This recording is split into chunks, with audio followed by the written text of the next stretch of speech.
গণভোটে হ্যাঁ জয়লাভ করলেও বিএনপি ক্ষমতায় গেলে জুলাই সনদ বাস্তবায়ন করবে কিনা তা নিয়ে সংশয় প্রকাশ করেছেন এনসিপি নির্বাচন পরিচালনা কমিটির চেয়ারম্যান আসিফ মাহমুদ।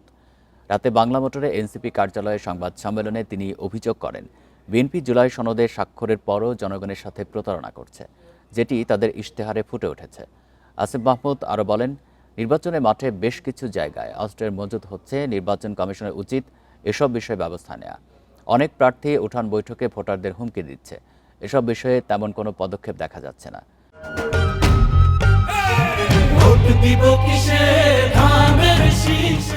বিএনপি ক্ষমতায় এলে বিগত ফ্যাসিবাদের বিচার হবে না বলেও মনে করছে এনসিপি নির্বাচন পরিচালনা কমিটি। আওয়ামী লীগকে ফিরিয়ে আনতে বিএনপি কাজ করছে দাবি করে সাবেক এই উপদেষ্টা বলেন, এমন চেষ্টা হলে তা রাজপথেই মোকাবেলা করা হবে।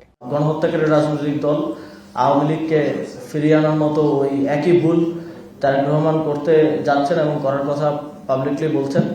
তো আমরা আমাদের পক্ষ থেকে, জাতীয় নাগরিক পার্টির পক্ষ থেকে স্পষ্টভাবে বলতে চাই যে এই ধরনের চেষ্টা যদি কেউ করে তাহলে আমরা জনগণকে সাথে নিয়ে রাজনৈতিকভাবে সেটার জবাব দিব।